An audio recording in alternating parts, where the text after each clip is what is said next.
clear does it go? The water you use every day comes primarily from pumping stations located on the Fenton and Willimantic River. They take advantage of the vast reserves of water located in underground aquifers, also known as groundwater. What's the science behind this groundwater, and how does it affect us here at Storrs?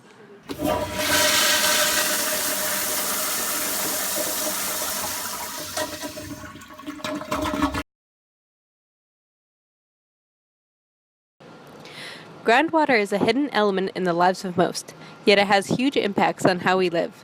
Many people hear groundwater and think of hidden streams running deep underground, but this isn't accurate. The water is absorbed into the small cracks between soil and rock particles and percolates through these empty spaces. The ground absorbs the water not unlike a large sponge. Water moves through these spaces in the soil and rock, which are called voidage spaces.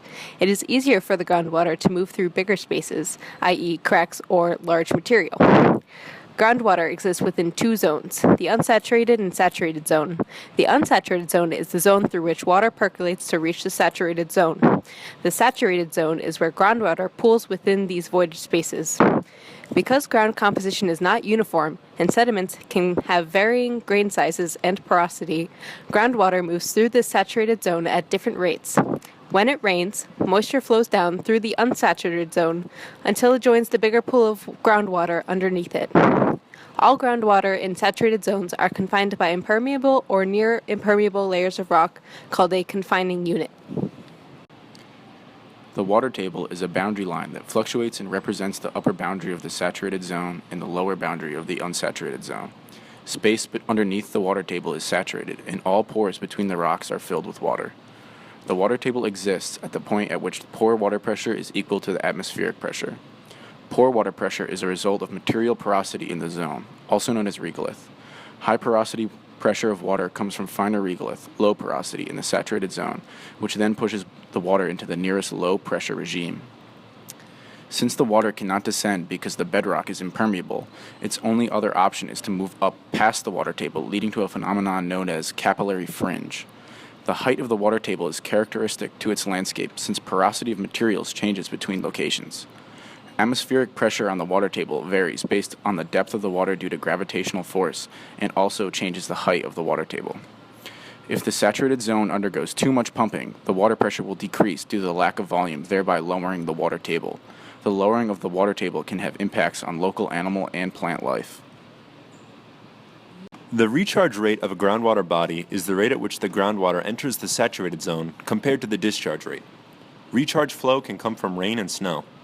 Droughts and floods and other seasonal changes can lead to changes in the flux of recharge rate, which can influence the water table and the pumping capabilities for the surrounding human residential areas. Discharge flow moves underground until it reaches an area where the water table is above the land surface. This is observed with springs, wetlands, and lakes. The National Geographic Society estimates that the United States has a groundwater reserve of at least 33,000 trillion gallons.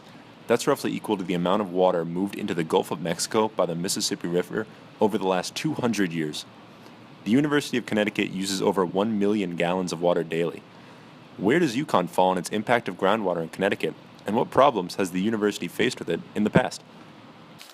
This is the Fenton River, one of two sources that Yukon draws its water from mainly, the other being Willimantic. The Fenton's a little bit smaller, and we don't get as much water from it, but it's still pretty important.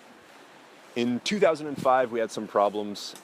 This stretch of river behind me, due to a drought and a dry season and excessive pumping, actually ran dry in about a quarter-mile stretch of land. So we're actually right next to a lot of the pump stations which line the coast of the Fenton here. Since then, Yukon's taken a bunch of steps to minimize our impact on the ecosystem of the river. We're much more careful with what we monitor. We stock it annually with fish.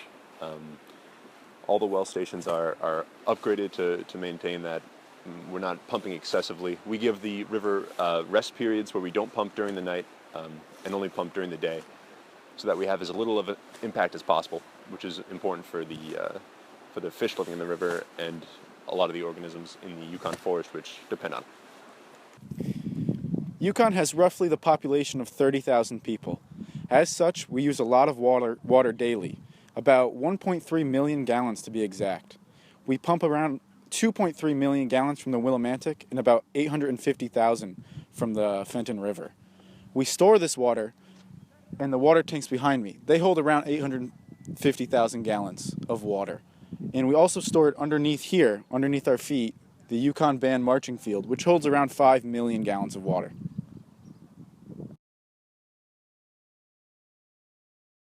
What's in the future for Yukon and its groundwater management? One problem is that of impervious cover. When rain falls, some of the water is infiltrated through the ground, and some water slides off of the saturated ground surface as runoff. Rivers and streams that collect water from underneath these watersheds are added to by both of these sources: the quick, more violent sediment-carrying runoff, and the slower, more gradual groundwater discharge. A problem that all urban environments are facing is due to an increase in impervious cover.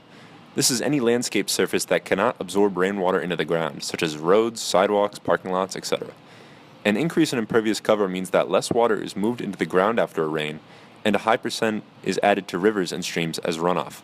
This can cause damage to streams and riverbanks and erode away the structure of those bodies very quickly, damaging the habitat of local organisms and perhaps causing floods. In conclusion, groundwater at Yukon has been taken seriously ever since the drying of the Fenton River back in 2005.